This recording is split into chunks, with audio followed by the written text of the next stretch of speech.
amount of e-waste is going to exponentially increase, in my opinion, as we move more towards electrified vehicles, as we start to use more gadgets in our homes, so the Internet of Things.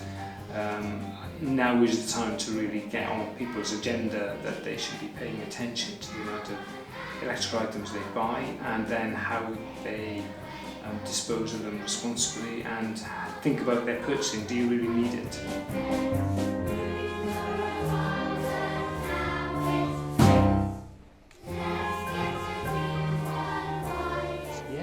So anything that uses an electric current or has got electronics in it that has come to the end of its life, so it's not going to be used anymore, that is e-waste, or waste electrical energy.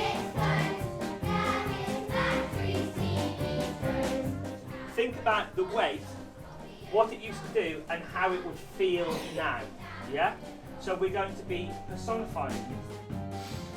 What we did was we interacted with them, catalysing various groups of words on an educational level. It ticks the boxes of literacy, of art, of poetry. We spent half a day exploring complicated rhyming structures, and you're talking about 7 and 8-year-olds exploring ideas about how certain rhyming things work that were really quite, eye-opening to me, all based around scientific ideas about circular economy,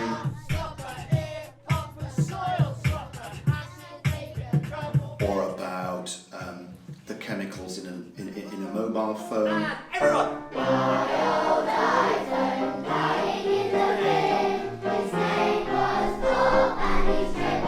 And again!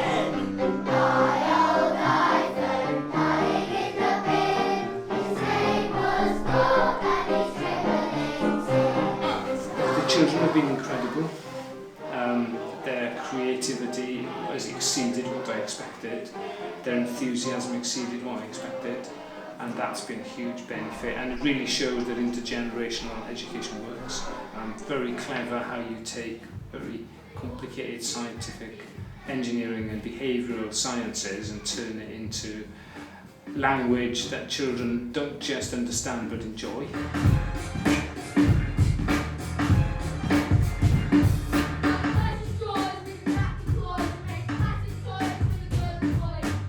Develop things like the circular economy aspect. The kids came up with an idea about a massive great robot that itself was made from parts.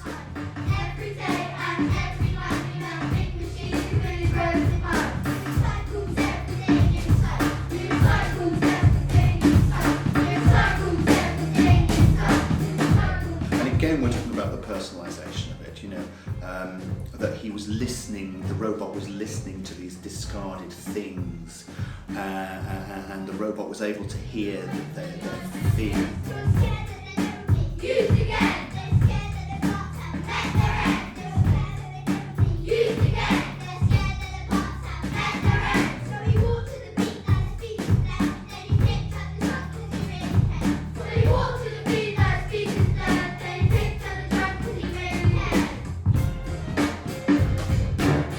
This tallies well with Susanna's artwork, that she has, in quite a lot of her work for this project, has personalised e-waste, has put it into positions of, the plug is dying, or where is the machine ended up.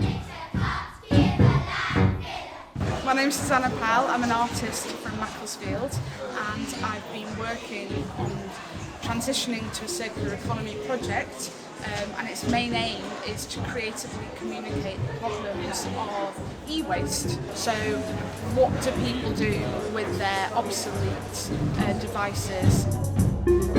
This is obviously like a dump site of electrical and electronic items, and you can see a magpie is sitting here very proudly saying, I don't know much about the world, but I do like living with things. And for me it's a bit of a self-portrait, because it's as if this magpie has gone around collecting all of these beautiful shiny bits, and I've spent my whole life collecting beautiful things and not really thinking about the implications of where they go, where they're dumped to the landfill or incinerator, or if they're hoarded. A lot of the works are quite dark and sinister. That's the feedback I've been having, and which is good because actually the problem of e-waste is a dark and sinister problem. I'm so excited at what I might see. When I woke up, I made a wish. I ran downstairs and saw. Oh, Merry Christmas. Oh, Merry Christmas. In the end, I think the message was incredibly powerful. You have imagery of, of global waste or of a planet being tortured. You have some, what I think was beautiful music, and you have these incredibly heartfelt messages from these youngsters. I want the world to be happy, peaceful and beautiful, not tarnished by hundreds of years of ignorance and stupidity. We're destroying ecosystems, we're destroying the oceans, we're destroying the world, we're destroying ourselves. There used to be so much colour in the world. Now it is polluted with the rays of electronic waste and the smell of metals boring into our rivers and seas. We need to stop this now. And it's really left its mark on them. It can't not have done, on multiple levels. As young performers, because think about it, most of those 85 youngsters have never even stood on a stage, let alone performed.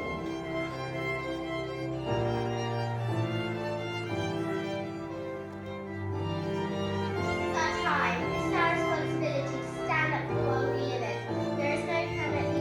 This is our only option. It's left their mark on them about changing the world. Children are using